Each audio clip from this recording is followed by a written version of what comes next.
Bonjour fidèles téléspectateurs de notre magazine Congo Restauré. Bienvenue dans notre émission Glorifions l'Éternel. Aujourd'hui dans notre émission Glorifions l'Éternel, je ne suis pas seul, je suis accompagné de mon confrère Glody Mafinga. Et c'est avec lui que nous allons entretenir avec notre frère David Arnold Talakwa, auquel je salue. Bonjour. Bonjour, bonjour, peuple de Dieu. Bonjour à tous. Fidèles téléspectateurs de notre magazine Congo Restauré, notre émission Glorifions l'Éternel, Bazo Landabiso, si vous pouvez vous présenter. Gloire à Dieu, je rends grâce à Dieu en tout cas pour cette opportunité qui est l'émission Glorifions l'Éternel en Congo Restauré TV. Je suis le frère David Talakwa Arnold. David, c'est mon nom de baptême depuis 2010 à Mbandaka et Arnold, c'est mon prénom de famille. Et Talakwa qui veut dire une valeur ajoutée, une valeur historique. Ok, c'est avec notre frère David Arnold Talakwa, Neto Kolobela, liste titre et nouvelle chanson à eux est intitulée Losambo. Mais avant cela, j'aimerais que Régie, qui va côté la biso extrait, il y a chanson et notre sœur Nana intitulée Ma référence.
Régie. Oh Jésus, quelle humilité. Et c'est lui que j'ai pour référence. Jésus, ma référence. Oh Eva, Jésus, ma référence. Oh maman, ma référence. Oh Jésus, ma référence. Oh, dans sa vie de tous les jours, il n'avait rien fait de malhonnête. C'était un homme très puissant qui passait son temps à la prière. Seigneur, je voudrais te ressembler. Seigneur, je voudrais te ressembler. Oh Jésus, ma référence. Oh Eva, Jésus, ma référence. Oh maman, Jésus, ma référence. Oh Jésus, ma référence. Oh, tu vois.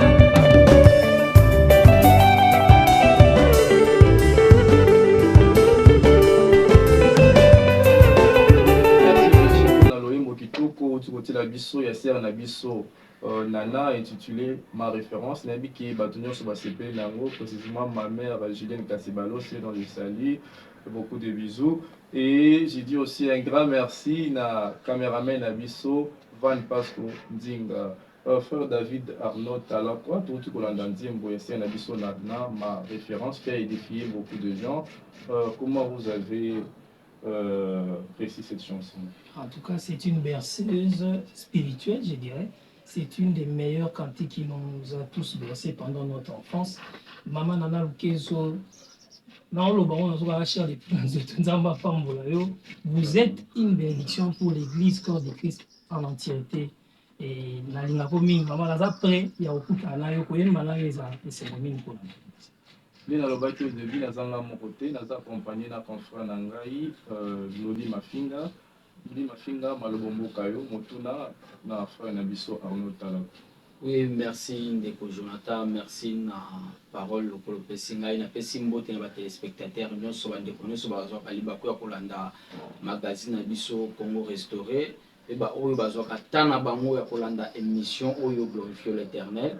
Yango nazope sabino bambote bisika bozali na bandaku partout bozali na misala bambote belé lelo tozali ndengo ndeko alobi toza biso moko elongo na ndeko David na plateau na biso nazala motuna oyo ewuti epa na bino kaka mpona kotuna ndeko David ebele ya bandeko bazali na posa koyeba source ya ndeko David ndeko David auti wapi pe abandi carrière na ye ndenge nini pe lelo soki a se retrouver na musique chrétien auti wapi ndeko David ezali mutuna oyo uti pa ba téléspectateur na biso balingi bayeba soki ko limbola biso koki kolobela biso nani azali ndeko David auti wapi po lelo okoma na vie chrétienne ozali.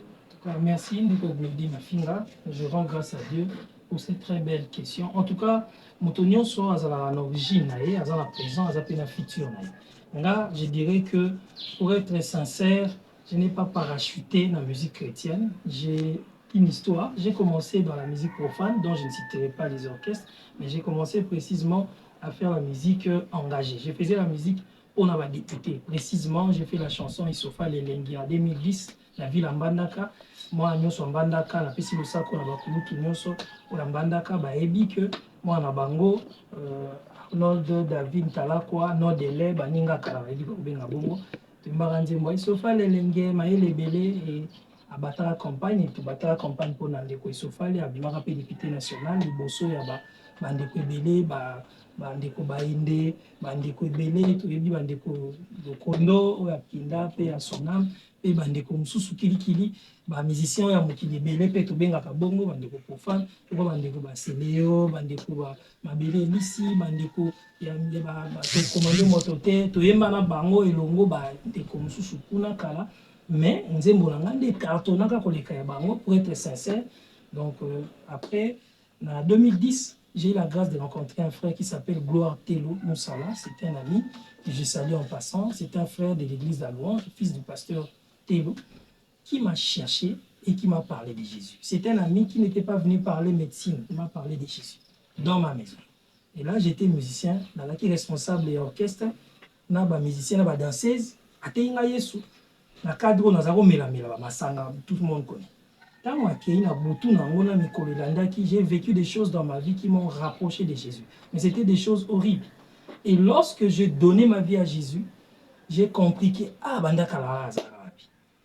j'ai compris qu'il y a la vie éternelle quand on est à Jésus. Il n'y a plus de condamnation pour celui qui vient à Jésus.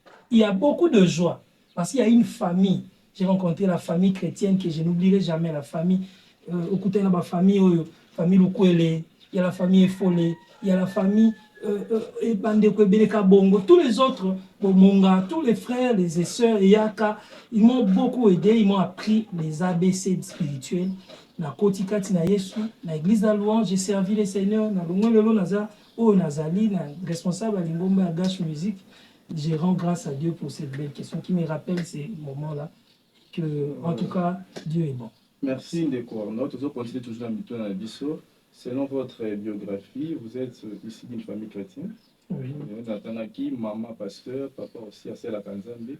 Alors, qu'est-ce qui vous a influencé au cours de la musique mondaine? En tout cas, Ndeko, question est un peu piquante, mais c'est vrai, on doit en parler.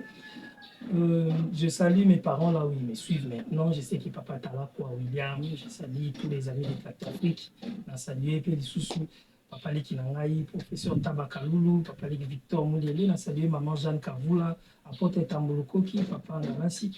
Pourquoi j'ai cité l'apôtre Tambolokoki et maman Jeanne Kavoula? J'ai grandi dans l'église Efaï. Je suis un fruit pur de l'église Efaï. Bien que ne connaissant pas, n'ayant pas une relation intime avec le Christ, j'étais déjà fils d'une pasteur, maman, pasteur Jeanne Kavoula. À la maison, il y a même une cellule. Dans Mwanza, numéro 91, dans le quartier Mokulu, dans la commune Angaba, on a zappé mon Angaba.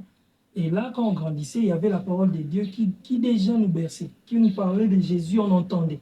On voyait aussi, j'ai vécu aussi des miracles avec Jésus, mais je n'avais pas donné ma vie à Jésus. Et le jour où j'ai décidé de donner ma vie à Jésus, en 2010, tout a basculé. J'ai compris qu'on ne peut chanter que pour le Créateur et non une créature. J'ai compris qu'on ne peut servir 2 maîtres à la fois. Je ne pouvais pas servir l'alcool et en même temps servir mon Dieu.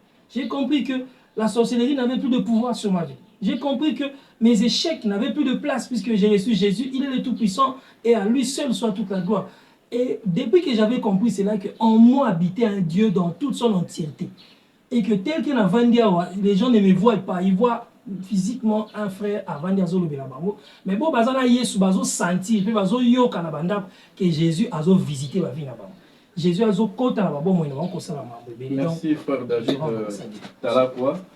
Ozala qui artiste musicien mondaine tant so passé na koyembela bato mokili ezaki tamo perdu mais vous avez aussi à bénéficier parce que le oyembeli ba honorable oyembeli bato qui na mosolo quand même tu as bénéficié de quelque chose.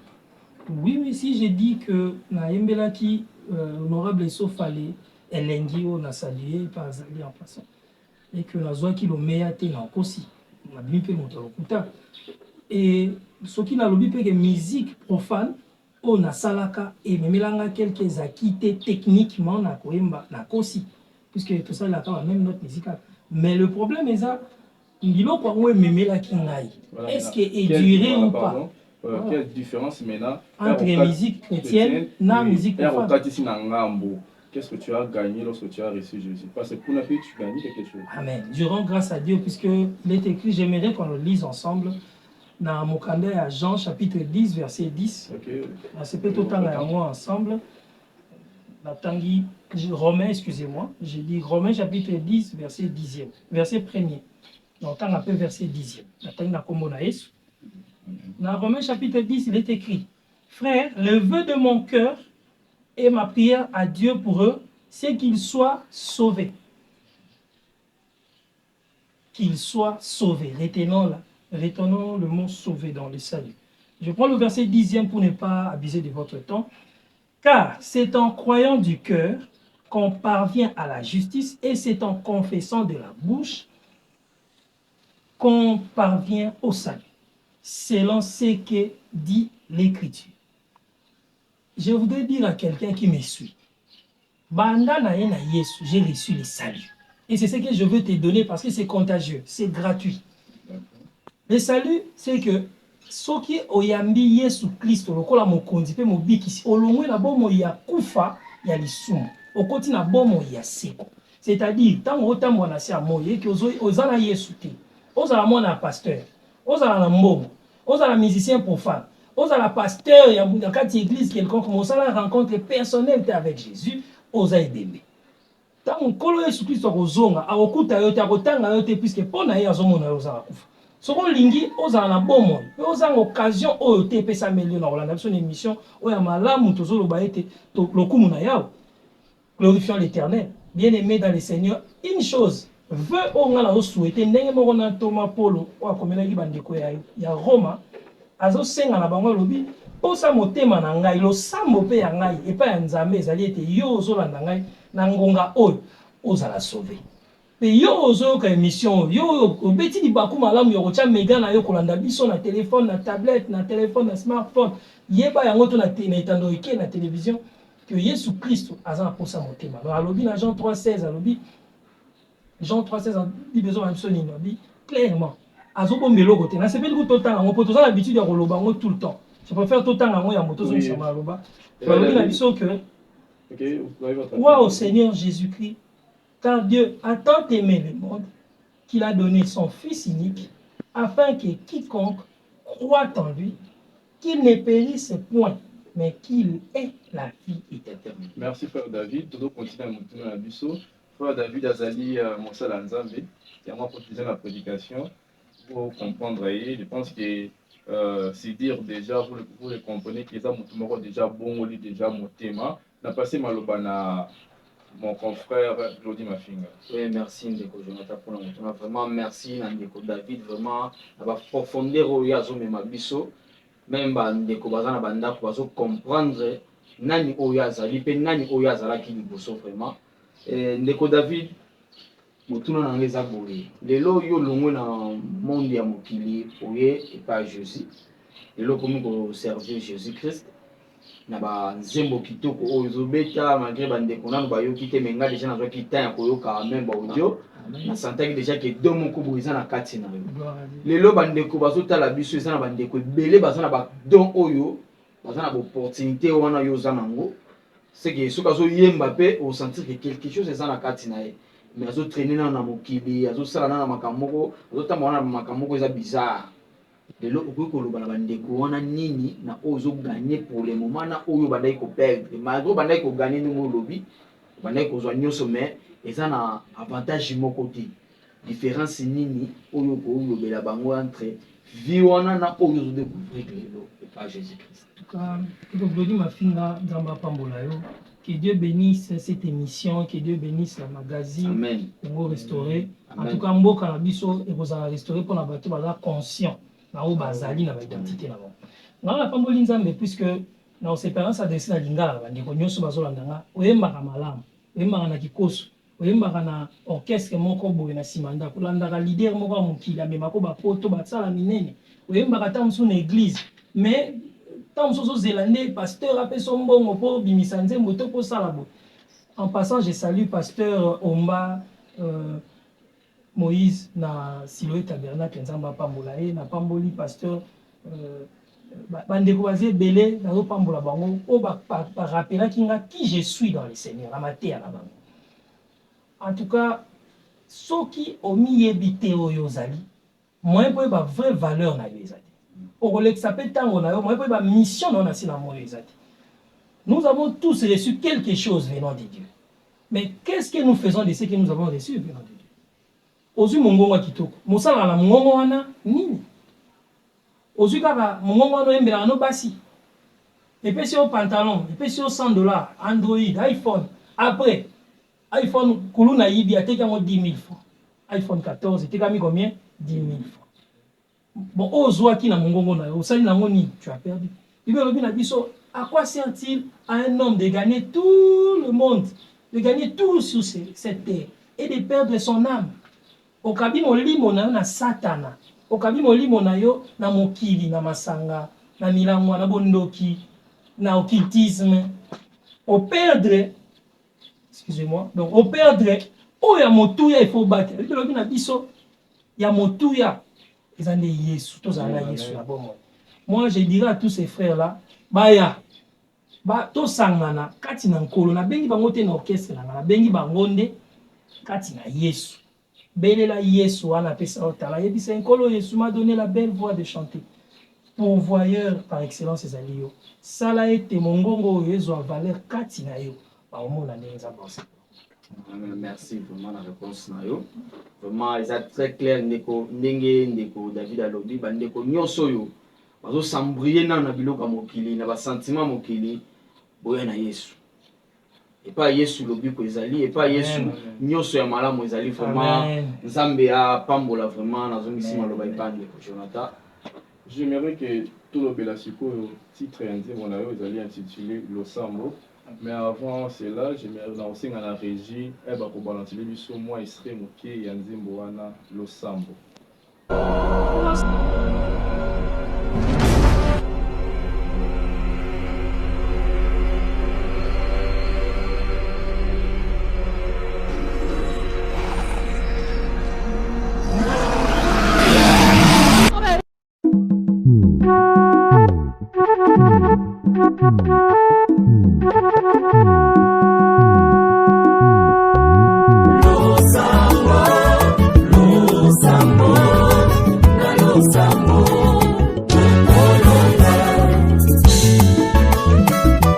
Tingama Yesu, tingama Yesu, tingama Yesu, tingama Yesu.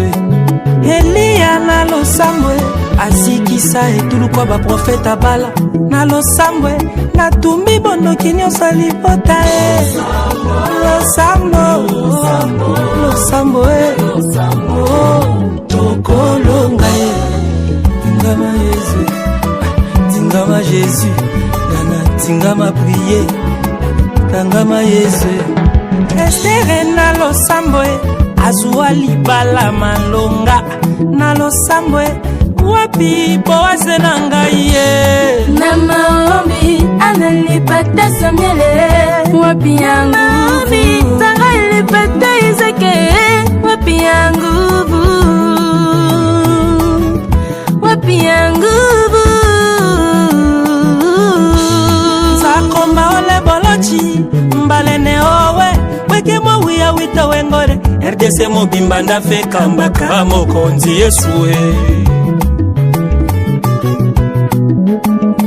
Moi je suis venu afin que les brebis aient la vie et qu'elles soient dans l'abondance.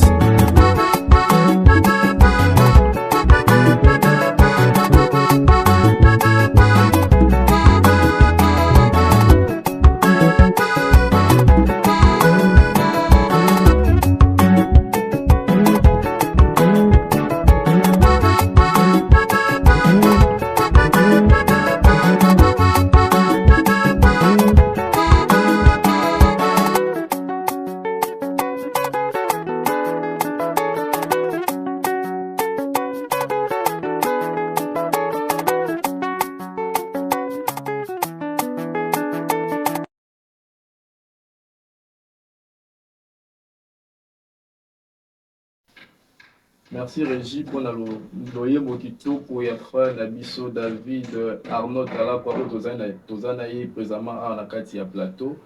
Titre nango ezali Losambo loyembo kitoko makasi esepeli si ba Kristo nyonso ya mboka na biso Congo, ba Kristo nyonso ya mokili mobimba. Je peux pas oublier bandeko na biso baza kokufa na est.